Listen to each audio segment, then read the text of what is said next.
Let's talk about the importance of networking when it comes to supersizing your business. Sharon Horne-Ellstrom here.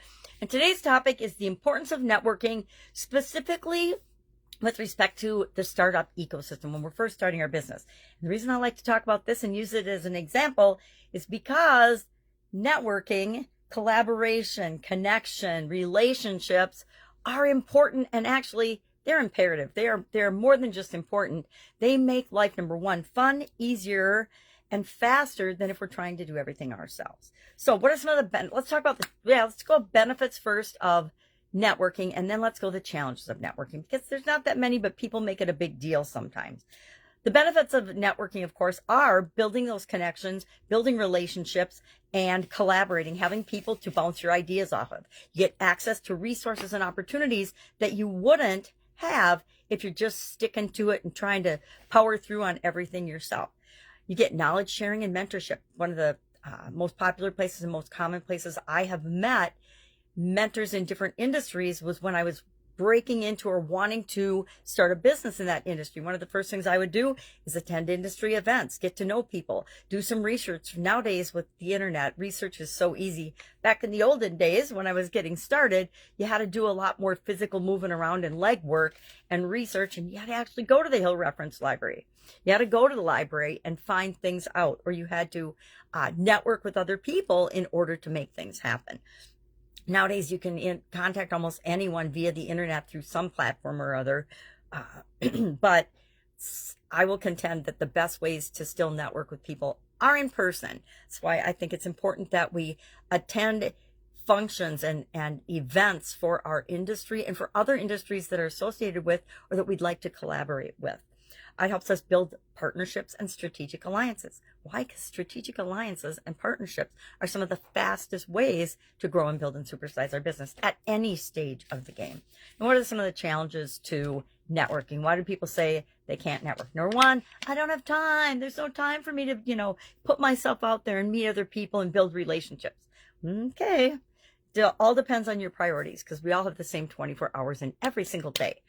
I used to be super duper busy, but I realized that it was not that I had to say yes to everything. It was me having to prioritize what was most important, what aligned with my goals for my business or my family or whatever my priorities were at the time. And then it made it easy to make decisions and choices as to what I would and would not do. And the same is true of networking. The other big reason people don't like to network is, oh, I'm an introvert. I'm afraid of rejection. Who cares if you're networking and someone rejects you? Because there are billions of other people and opportunities on the planet.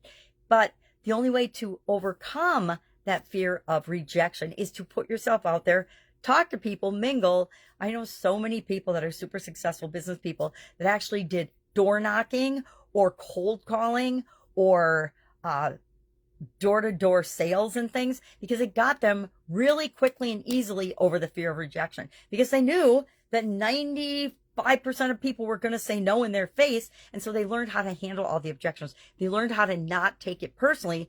And they learned that if somebody was rejecting them, it wasn't about them. It was not right for the person that they were approaching. The same is true when we're looking for mentors and anything else in building relationships. So tips for effective networking: well, get the heck out there and do it. Be genuine. Be yourself. Find mentors and alliances and people to network with that have common values and core values as you, so that you can be yourself. I think that if you're not authentic, if you're not who you really are, just like I learned this in corporate America, we all have veils and personas that we put out into the world for different situations. And I learned and had the most fun in my last few jobs in corporate America, because I learned that being who I was supposed to be according to the company mold and culture, if I didn't fit 100% into that culture, there was this rub and mismatch, and eventually I was going to leave and move on to something else, because it didn't feel right to me. And if something doesn't feel right to us, we resist it. So I learned that being exactly 100% who I was, who I am, warts and all, actually served me really, really well in corporate America, because some of the things that people don't like about me were some of the most important things to move the business ahead. Also, we want to be proactive and consistent. We want to reach out to people, right? And try to build connections and network, as well as be consistent with our communication. Be consistent. And I will say, this is more true in mentorship relationships than in networking, but always do what it's important in everything. Always do what you say you're going to do. Always meet your commitments. Always follow up. Like with mentorships, if a mentor teaches you something and shares with you something, especially if it's a thing that they've had great success in, and you don't even take action on it, that will drive them nuts. And that's how you will lose a mentor faster than anything. The same is true of networking and relationships. If you don't follow up, if you're not consistent, if you're not proactive, and if you're not putting something into the relationship, you're not going to get anything out, because that is the law of reciprocity. That is the law, a universal law that we all need to live by. So that's it. I am curious today. Have you networked your way to supersizing your business? Have you've gone through the different stages of growth? Because it's important at every stage. And that's why I like to use the startup example. The startup example, especially because when you're just getting started, you need all the help you can get from a resource, education, knowledge, wisdom, lessons learned standpoint, so that you can hit the ground running and not make all the mistakes that everybody else has made, so that you can skip those and figure out mistakes of your own to make.